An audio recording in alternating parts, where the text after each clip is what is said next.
This conference will now be recorded.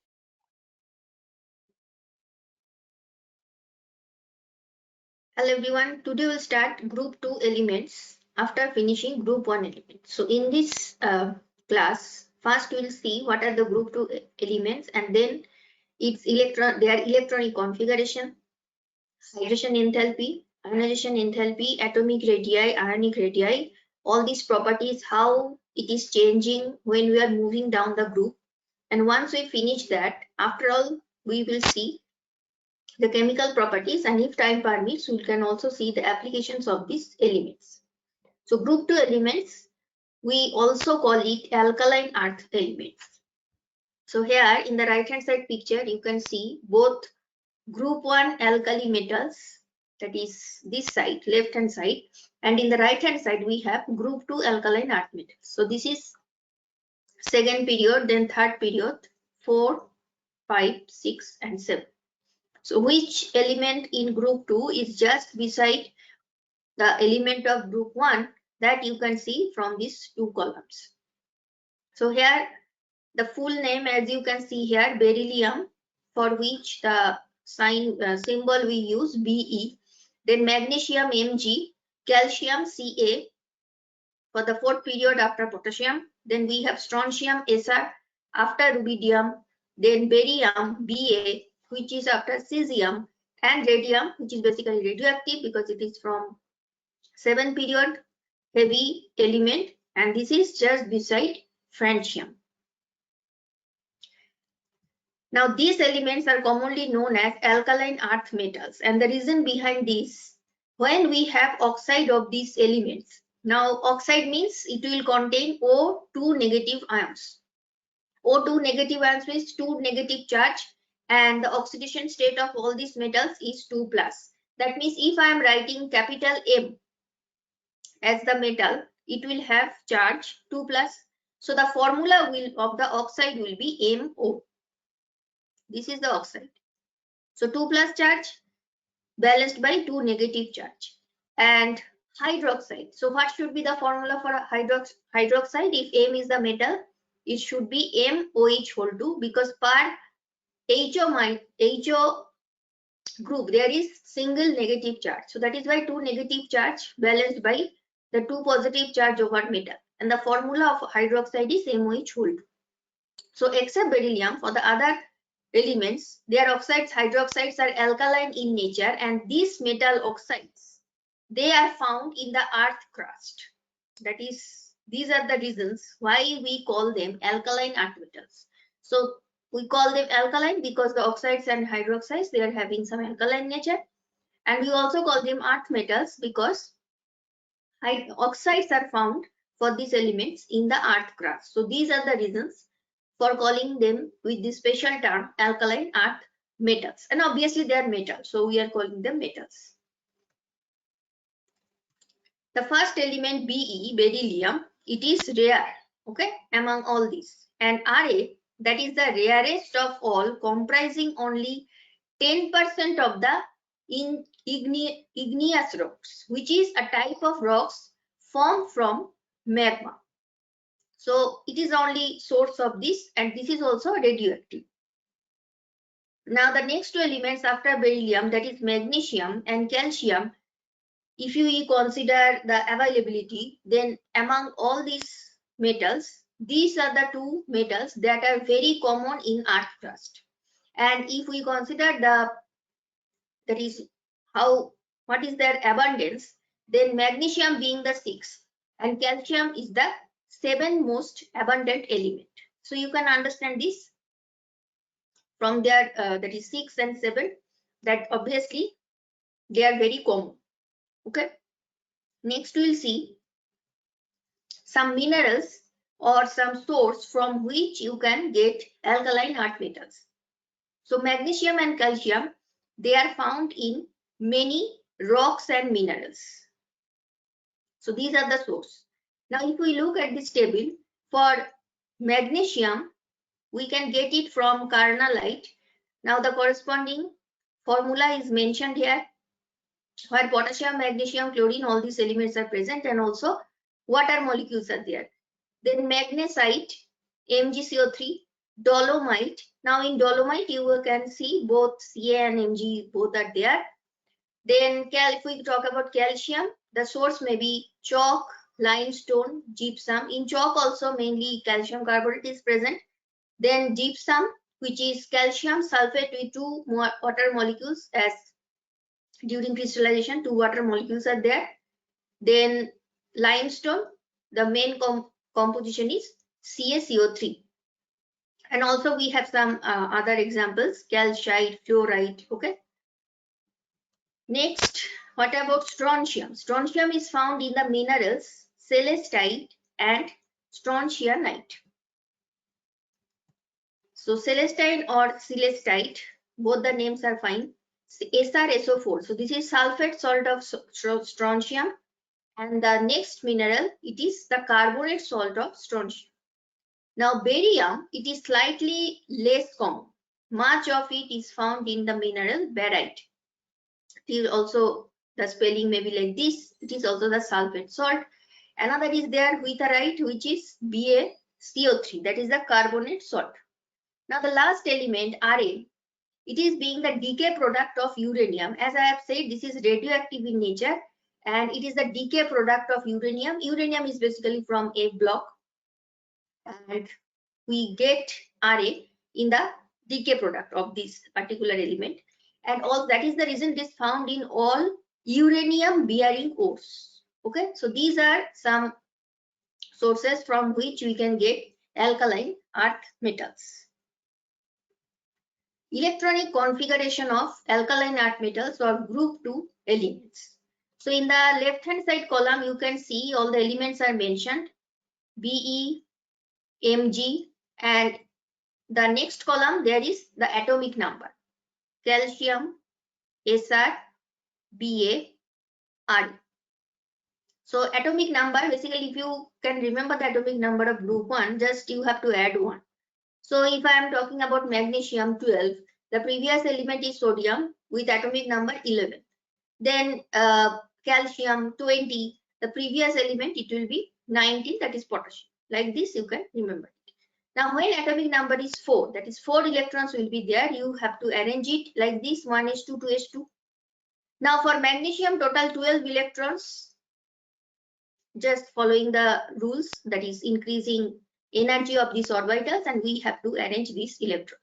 But if we write this electronic configuration in this way, for beryllium magnesium it is okay, you don't have to write much, but for as you are moving down, it is the number of electrons are increasing down the group, so it is difficult to write electronic configuration like this. So better what we can do, we can consider the previous noble gas element with full electron configuration. For example, if I talk about suppose barium, then up to this it is fully filled configuration, and this is the configuration of the previous noble gas. So you can put that noble gas here and simply write 6s2 after that. And here you can see the configuration of the valence shell, that is 2s2, that means valence shell 2s2, 3s2, 4s2, 5s2, 6s2, 7s2. So these 2, 3, 4, 5 that you are seeing, this is basically the period number. Okay. So if we write the configuration like this, it will be much simpler. So here you can see, as I was saying, that for beryllium, just if you stop at this position, it is xenon configuration. So after xenon, now you can write it like this. So it will be easy to, that is, when you are seeing this, it is easy to understand, and when you are writing this, then also it is easy to write. So it is a better way to write the electronic configuration rather than this extended form. Now from this electronic configuration, you can understand that you can express it in the general way. Here, if I am writing this noble gas inside third bracket and then NH2, where N is the principal quantum number of the valence shell. So NH2, when period number is second period for first element beryllium, N will be 2, then N will be 3, 4, like this. As you are moving down, it will be increasing. So what conclusion we can draw here? the general configuration you can write it within third bracket. You have to write the previous noble gas, and for different period it will be different. Second period helium, then fourth period it is argon, like this. But NH2, that is the general configuration. So you can see here we have 2 electrons in the valence shell, and when these 2 electrons are lost, you will achieve the noble gas configuration, which is stable configuration, right? So this is the reason that why these elements exhibit +2 oxidation state in their compounds. +2 oxidation state is the only oxidation state possible for these elements, and never assume that they can have oxidation state +1 also. No, that is not possible. It is always +2. That is the oxidation state you will find for any compounds of these elements. So same thing you have also observed for group 1 elements, where the only oxidation state is +1, because by losing this one single electron, group 1 elements, they can achieve noble gas. But when we are talking about group 2 elements, now once they lost 2 electrons, then only they can achieve the noble gas configuration. So that is why 2 plus will be their oxidation state, not +1, because even if only one electron is lost, suppose I am saying magnesium, this one, if only one electron is lost, it will have configuration neon, after that 3s1, but it is still reactive.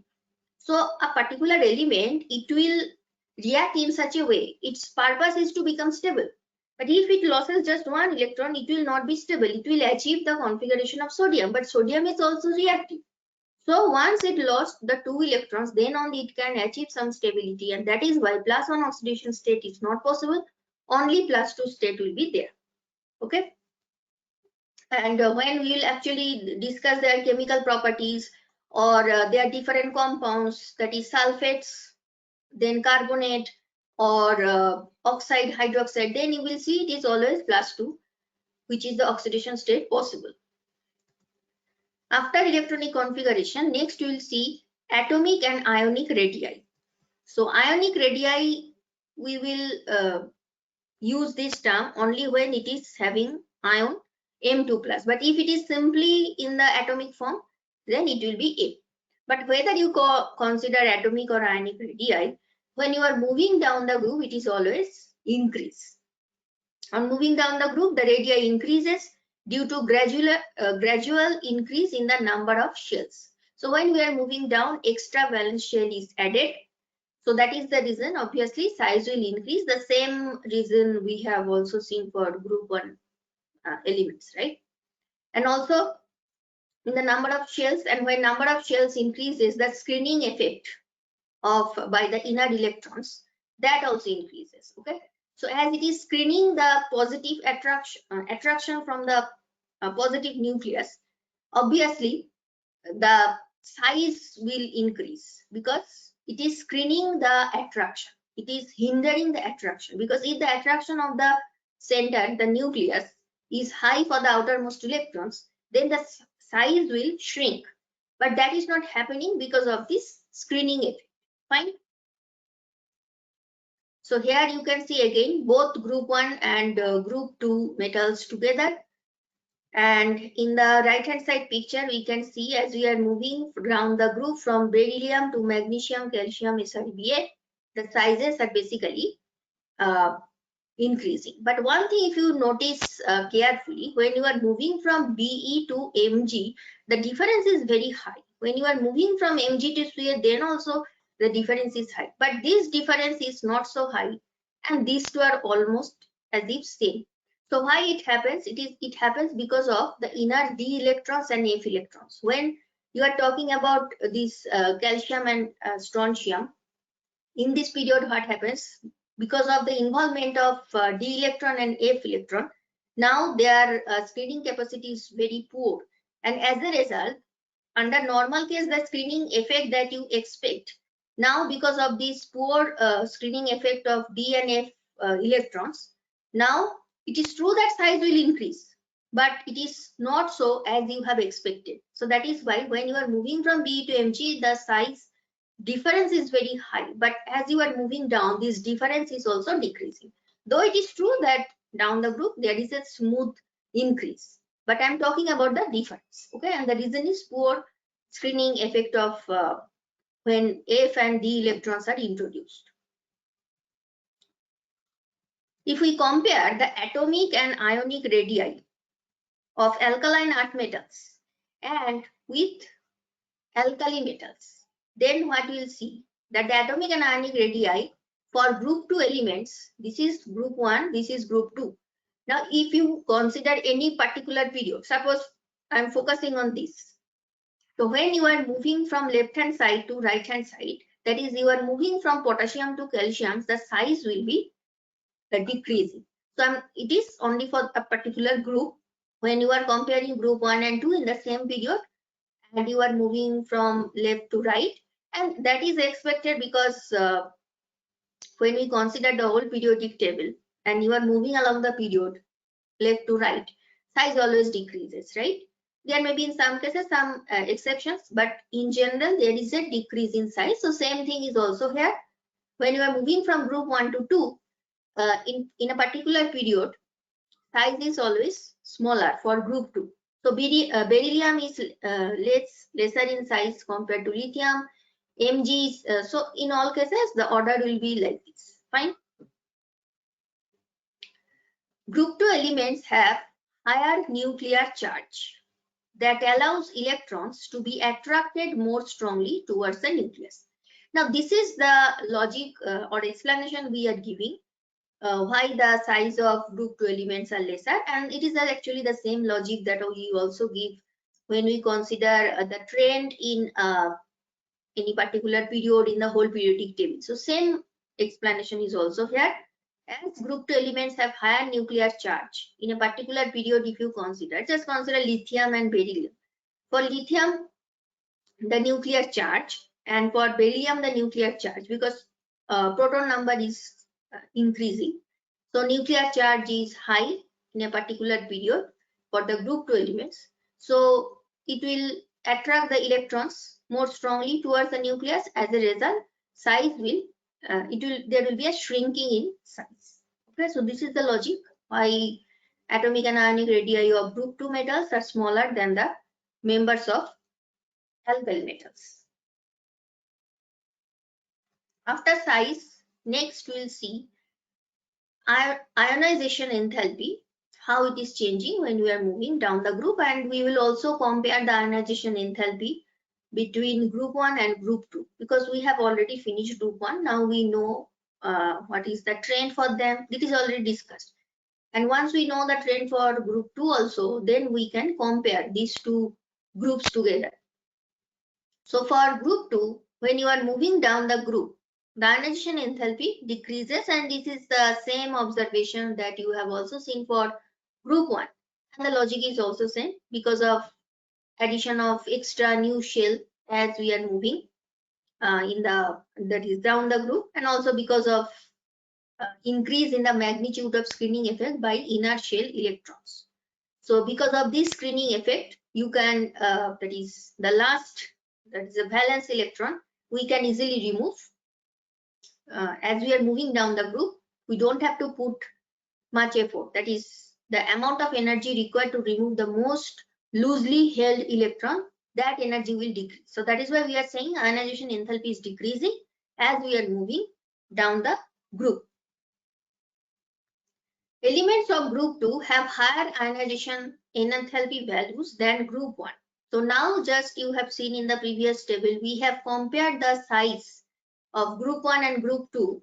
Here also, if we compare ionization energy values for any particular period, obviously, then group 2 will have higher ionization energy values than group 1. And that is the reason we have already seen in the last slide, because size is less, and when size is lesser, now the electrons that you are removing, this is close to nucleus, so you have to give more effort to remove the electron.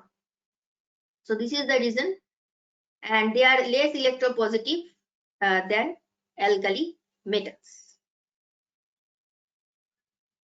Next we'll see here both group 1 and group 2 with different colors. You can see the pink color is for group 2, The blue color is for group 1. So in the y-axis, we have first ionization enthalpy or energy in unit kilojoule per mole, and here we have from which period we have taken the element that is mentioned here. So when it is 2, it is lithium and beryllium. Now see, lithium it is around between 500 to 400 the value, but for beryllium it is almost double. For sodium it is obviously with respect to lithium, sodium it will have lesser IE value. But if you look at the value, it is around 500. But now the corresponding element in the same period for magnesium it is high, and it is true for any pair. If you consider pair means it should be in the same period. That is why I'm saying pair. Now this is for the first ionization enthalpy trend. But if you consider the second ionization enthalpy values and then you compare, now the observation is reverse. So although the first ionization enthalpy values of group 2 elements are higher than that of group 1, but if you consider the second ionization energy values of group 2 elements with respect to, that is with the same of group 1, then it is much smaller than those of alkali metals. So see why it is so. If I consider group 1, the general electronic configuration after noble gas, it is NS1. And when it is group 2, after noble gas configuration, it is NS2. Now when you are removing the first electron, you are achieving, suppose I am removing the first electron, now you are achieving the noble gas configuration. Here also, if you remove the first electron, you will achieve the configuration Ng, and then it is like alkali metals electronic configuration. Now the second electron removal, if we consider for the group 1, you have to break this noble gas configuration, which is stable configuration. But for group 2, if you want to remove the next electron, now you are basically, the process is highly facilitated. Why? Because you are removing this electron, you are achieving the noble gas, which basically you are achieving some stable configuration. So it will not be very high ionization energy. That is for the second one, if you consider, that is second electron removal, and then you are comparing group 1 and group 2. Obviously, in this case, it will be much energy requiring process than group 2. So this is the reason. And if we compare with the p block elements, p block elements and alkaline earth metal elements, if you consider, then obviously alkaline earth metal elements, they will have low IE value compared to p block, because if you consider any particular group, when you are moving from S block, obviously there is D block, just omit that. Suppose you are jumping from S to P in the same period.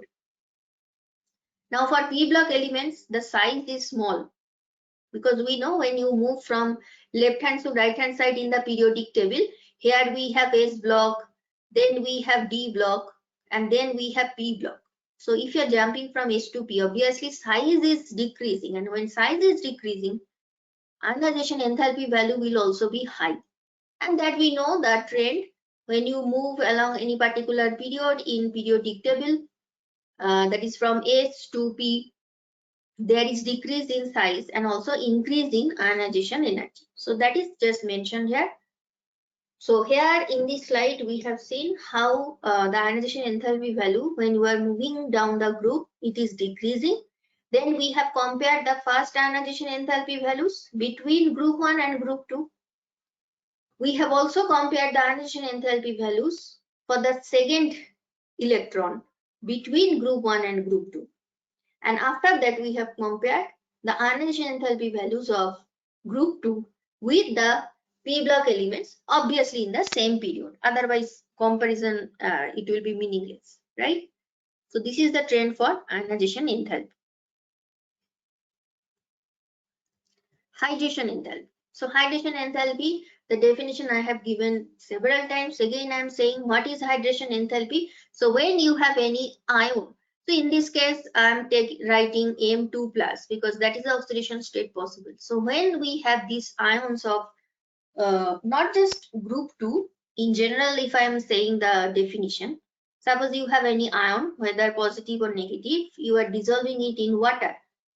It is hydration. So that is why I am saying the solvent is water. If you are considering any general solvent, you can use the term solvation enthalpy, but I am using hydration enthalpy because the solvent is water. So when M2 plus it is in water, several water molecules, it will surround this cation. So I am writing the water molecule in this way. The oxygen atoms are facing this M2 plus because oxygen is the negative polarity side of water molecule. If it is anion, then hydrogens will be facing the anion because that is the positive, partial positive charge is present towards hydrogen. Okay. So whatever it is, ion, cation or anion, whatever it is, because of this type of water, that is the water molecules are surrounding this cation. So as a result, there is some stabilization occurring when you are putting the cation in the water.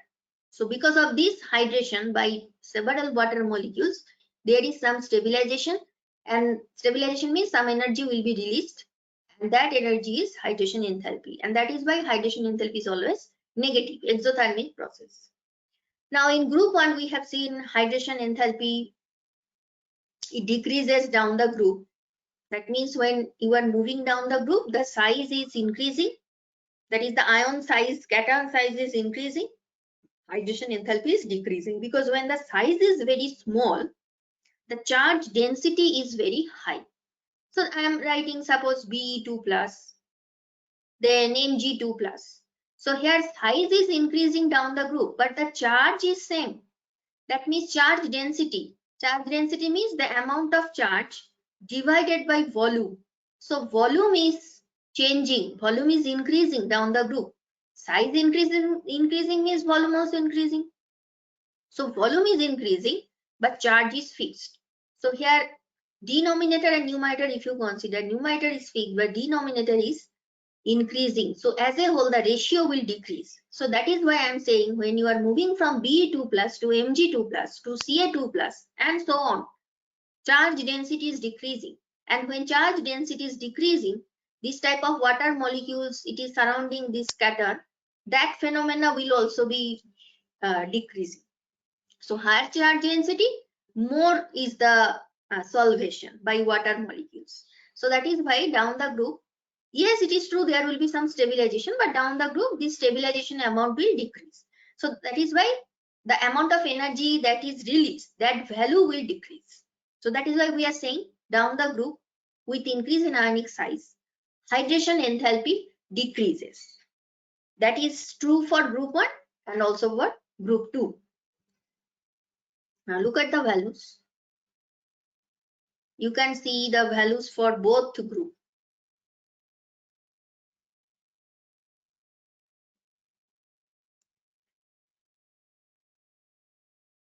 So here we have group 1 ion, lithium plus sodium plus, and these are the corresponding hydration enthalpy values. For lithium you can see minus 519, and as you are moving down, the value, numerical value is decreasing. So less amount energy is released.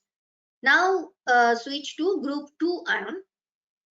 Here also for beryllium 2 plus it is minus 2450. And as you are moving down, gradually the numerical value is decreasing. Now one interesting point, if you notice these two columns carefully, in a particular period, just focus on this. It is the 4th period. So when you are focusing on this particular period, now compare potassium plus and calcium 2 plus. Now this value is much less compared to this, and it is true for any other period. You can consider any other period, but it is always less. Now the reason is, obviously, in the same period with respect to K plus, the size of calcium, it is less. And when size is less, obviously, charge density will also be high. And not just size, see, the charge itself is also very high, right? It is +1, it is +2. So charge density high means hydration enthalpy, that will also increase.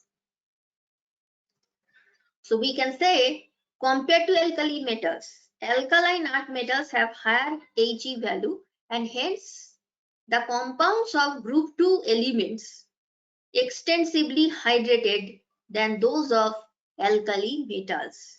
So what is the proof for that? Here is the proof. When we have chloride salt for magnesium, calcium, MgCl2, CaCl2, there is actually some water molecules associated with it when during crystallization. 6 water molecules are attached. But if you consider the same chloride salt for sodium or potassium, sodium and Mg, they are from same period. Calcium and potassium, they are from same period. But see, for NaCl and KCl, there is no such hydrate formation. And the reason is this, because hydration enthalpy in a particular period, when you compare group 1 and group 2 ions, obviously for group 2, the value is much higher, which is clear from this data. As you can see here, both group 1 and group 2, both data were there. Flame color. So we have seen flame test is possible during the discussion of alkali metals. And by this flame test, qualitatively you can measure whether this particular cation is present or not. Suppose you have taken sodium chloride salt. So in sodium chloride salt, there is presence of Na plus ion. So this Na plus ion is basically responsible for this flame color. Now, same thing we'll also see it happens for group 2. When alkaline earth metal salts, except salts of these two, why we are having this exception? We'll come to that point. Right now, just see what is happening in flame test. When group 2 elements are heated on platinum wire or nichrome wire. Platinum is a little bit costly, so sometimes nichrome wire, which is a combination of nickel and chromium. Why this particular substance is used? The reason is platinum is highly inert, nichrome is also so, and they can tolerate this high heat. So that is why we take this particular wire, then moisten with concentrated HCl. Because sometimes this wire, if it is used for several times, there may be already some impurity present. So concentrated HCl helps to remove that impurity. And another reason is that when the wire is touched with concentrated HCl, and then we suppose there is some sodium chloride salt or any group 2 metal salt, then this wire is touched with that salt, and what happens? Suppose the salt is not chloride salt. Suppose instead of NaCl, if we have Na2SO4, and when we are touching it with concentrated HCl, then it will be converted to NaCl. Now our purpose is to convert to chloride salt because they are more volatile, so chance of seeing the color because of this volatile nature of chloride salt, that will be high. So this is the reason why we moisten this wire. It should be touched with concentrated HCl. Just dip it in concentrated HCl, and then some salt is taken, very small quantity, and we take it in the flame, oxidizing flame. Obviously oxidizing flame, it is blue in color. Then colors will be observed for just like alkali metals. We have seen there are different colors for different alkali metals. So here also for alkaline earth metals, so same thing. Though the first two elements, there is no flame color possible. So only the next three elements after magnesium, we have calcium, we have strontium, and we have barium. So for calcium, the color is basically brick red. For strontium, it is crimson, deep red, and for barium, it is apple green. So it is not exact green. There is, you can see this green is little bit different. Now, why we do not get any color for Be and Mg? Because in these two elements, the electrons are too strongly bound to get excited by flame. See, magnesium is from second period, Mg is from third period. And here the valence electrons, obviously we are talking about, these electrons are going to from ground state, they are going to high energy level, and then when they are coming back, we are seeing the color. But for Be and Mg, these electrons, they are so close to nucleus, so they are too strongly bound for excitation. It is not so loose, unlike calcium, strontium, or barium. So that is why they are strongly bound. So excitation not possible, and excitation not possible means you cannot see the color. The reason you are seeing the color is there is some excitation. Okay.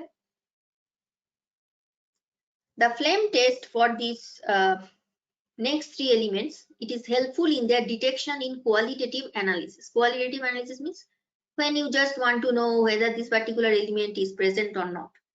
Though it is true that if 2 to 3 metal salts, suppose calcium salt is also there, CaCl2 or CaSO4, whatever it is, and strontium salt is also there, then for calcium it is brick red and for strontium it is crimson. So it will be creating a mixed color, so it is not so always easy to understand. Suppose if only one element is present, only one group 1 or only one group 2, then it will be easier for us. But if there is a mixture of salts, then it will not help us that much.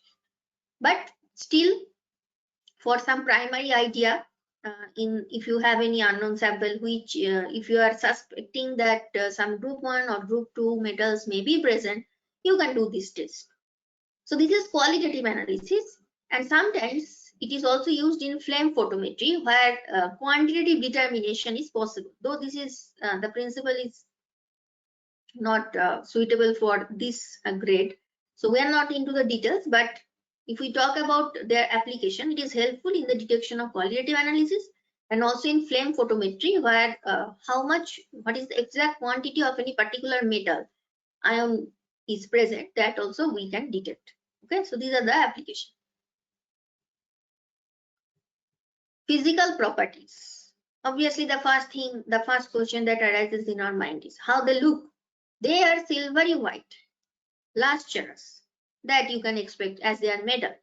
Relatively soft, but if you compare their softness with group 1 metals, obviously group 1 metals are more soft. Okay, so they are relatively soft but harder than the alkali metals. Because of smaller size and strong metallic bonding. Metallic bonding we have already seen. This is a special kind of bonding. Don't think it is covalent bonding or ionic bonding. No, it is not such. It is only observed in metals, and metallic bonding it is discussed in detail probably in first or second class. There you can check. So because of the smaller size and strong metallic bonding, in close packed structure, the melting point and boiling points of these group 2 elements, if we compare with alkali metals, they are higher than alkali metals. But if you simply consider only group 2, just forget about comparison. If you are focusing only on group 2, how the trend is changing when you are moving down the group, basically there is no systematic trend. So sometimes it is increasing, sometimes decreasing. But compared to alkali metals, MP, BP both are high. So here you can see this is melting point, this is boiling point, and it is only for group 2, BE, MG, CaSrB. So see, it is true that for the first element beryllium, it is maximum, both MP and BP, but as you are moving down, it is not regular. And look at the values. You can, from the y-axis, you can understand the temperature. It is in degree centigrade unit. Because of low ionization energy, they are strongly electropositive. So more low will be the ionization energy, more will be the electropositive character. So that is why we say that any group 1 and group 2 metals, if you are comparing in the same period, group 1 is more electropositive because their ionization energy is comparatively low. But here also ionization energy, it is not very high compared to group 1, it is high, but actually it is not so high. If you talk about the whole periodic table, it is not very high. They are strongly electropositive in nature, and this electropositive character obviously increases down the group because down the group I value low and low and low, right? So electropositive character will increase because these two are inversely relative. Low ionization energy means high electropositive character, and down the group this positive electropositive character is increasing. As typical characteristic of metal, they have high electrical and thermal conductivity, electron movement, heat conductivity, all these possible, and it is just like you have seen for alkali metals. Fine.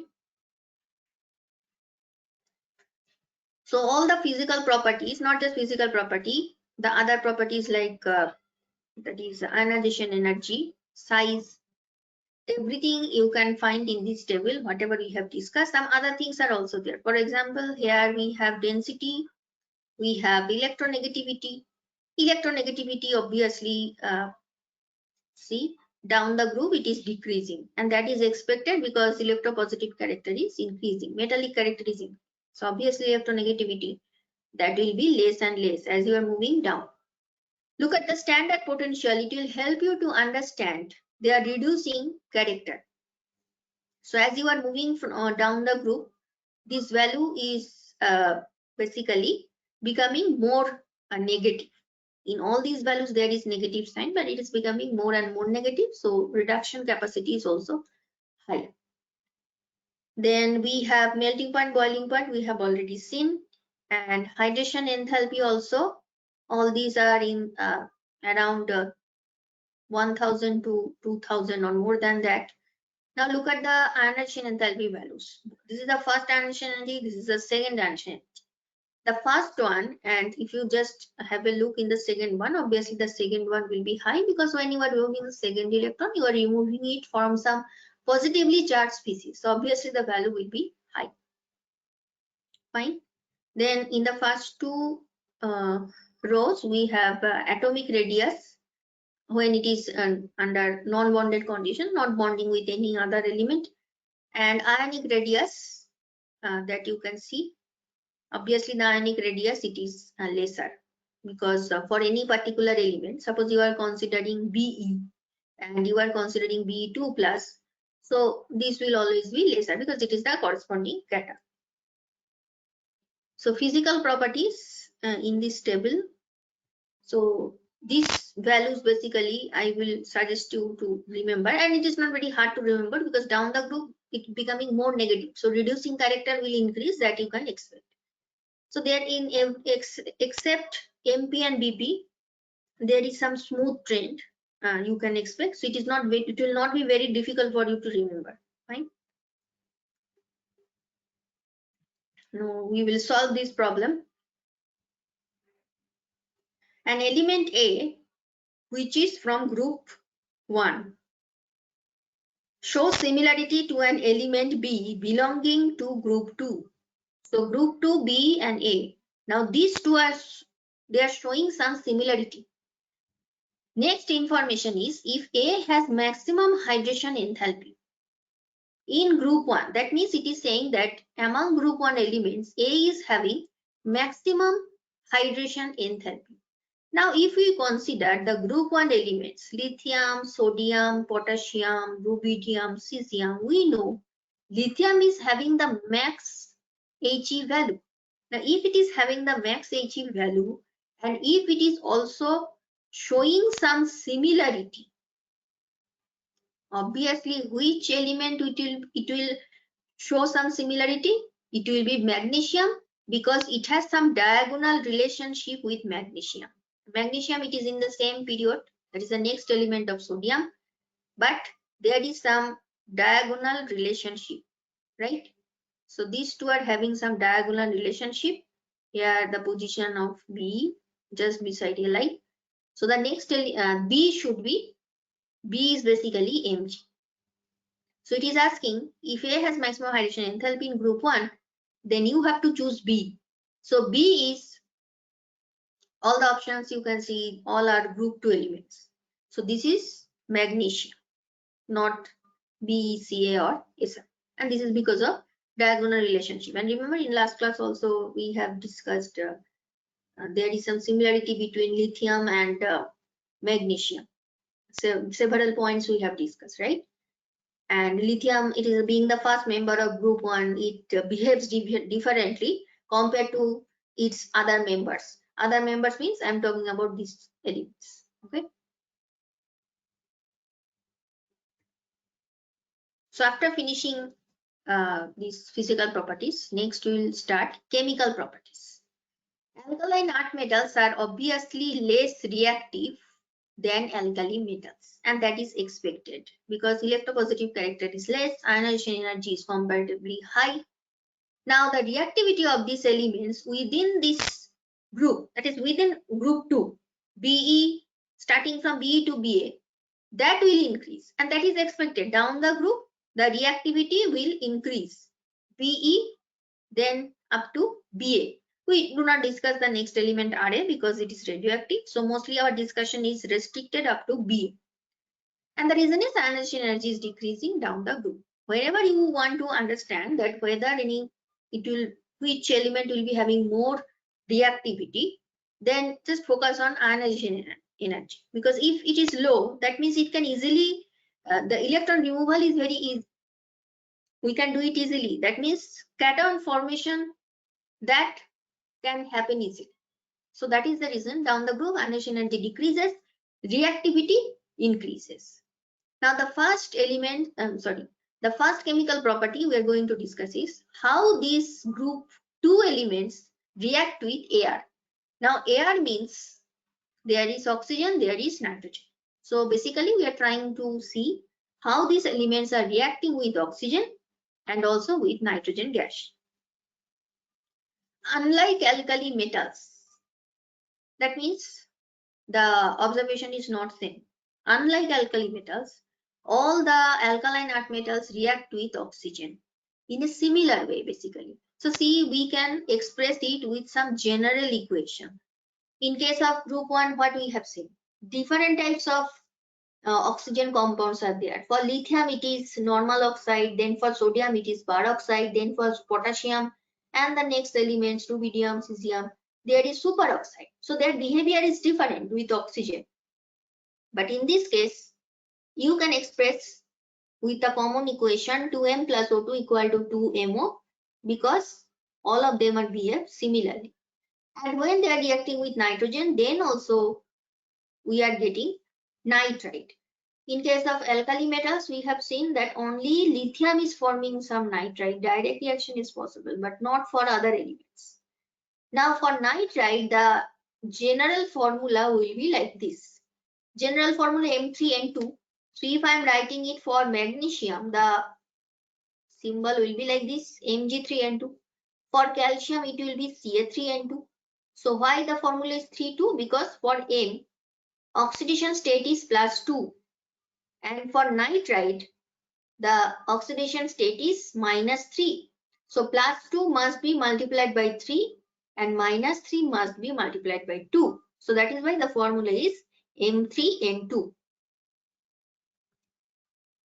Magnesium and beryllium, the first 2 elements, they are kinetically inert to oxygen. That means you can keep them in presence of oxygen. So they are inert. There is no reaction possible. And the reason is because of formation of oxide film on the surface of Be and Mg. But if you take it in powder form, now when it is in powder form, the surface area, now small particles are there, surface area is very high, and when surface area is very high, now they can react. Okay, so now in powder form, Be burns brilliantly on ignition in air and it gives BeO because that is the general formula MO, and nitrite, the formula is M3N2. So for Be it will be Be3N2. Magnesium compared to Be, it is more electropositive.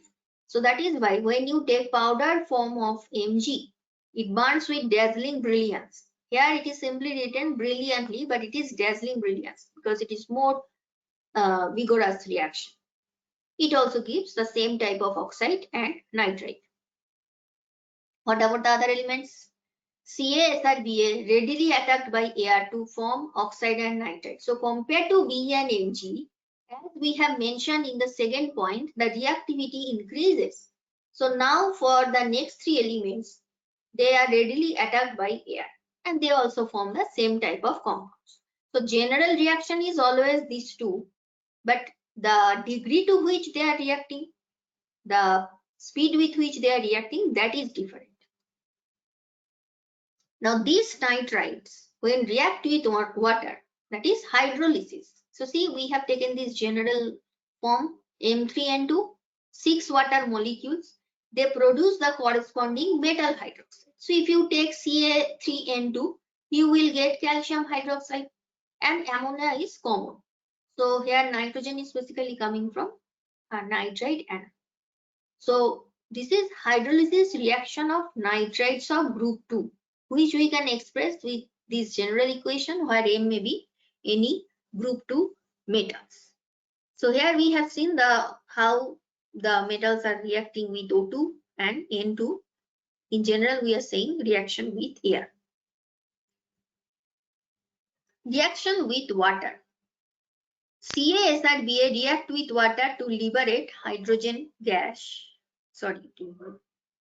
Upper arrow, and form the corresponding hydroxide. So if it is Sr plus 2H2O, it will be SrOH whole 2 and hydrogen gas is liberated.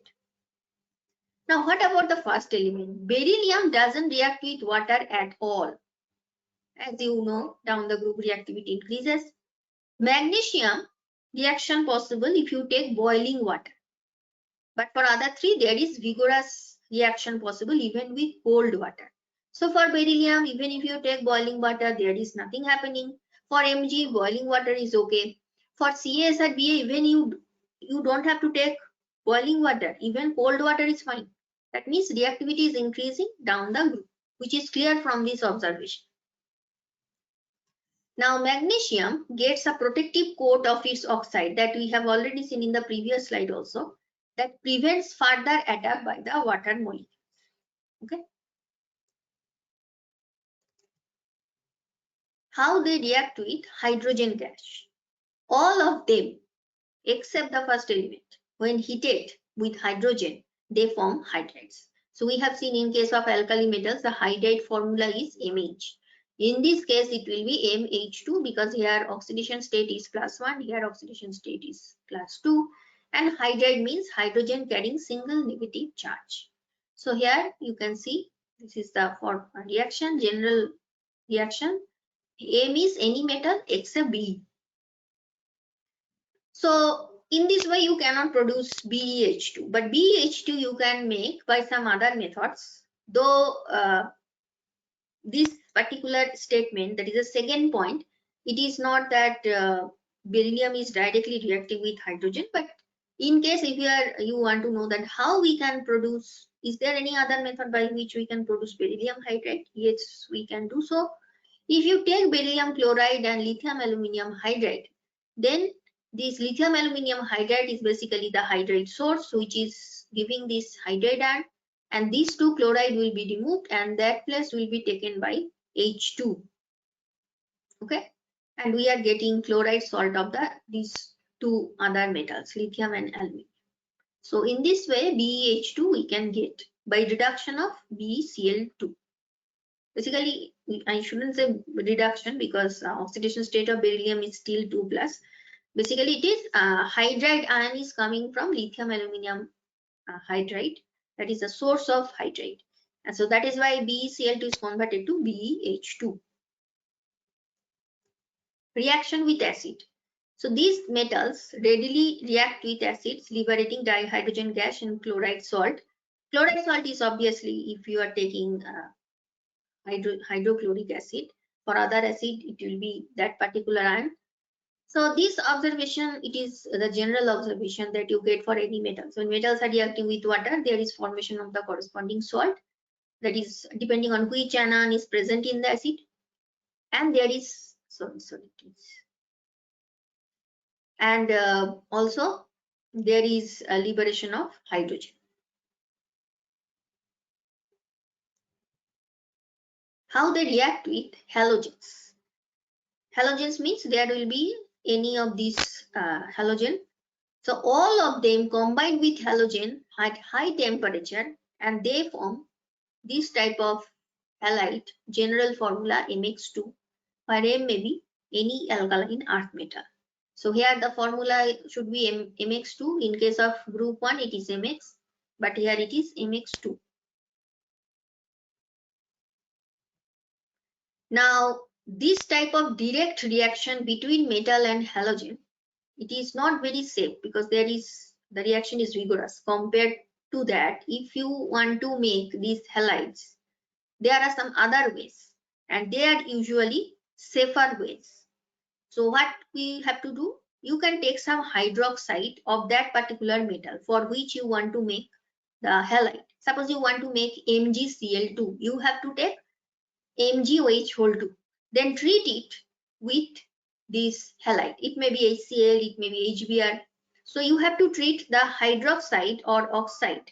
So oxide equation you can see here, hydroxide is this equation. So hydroxide or oxide for that particular metal you have to take. Now treat it with the appropriate hydrohalic acid. Hydrohalic acid means this is the general name. If it is HCl, it is hydrochloride acid. If it is HBr, it is hydrobromic acid. So HX general formula we are using in this equation, and we are getting MX2.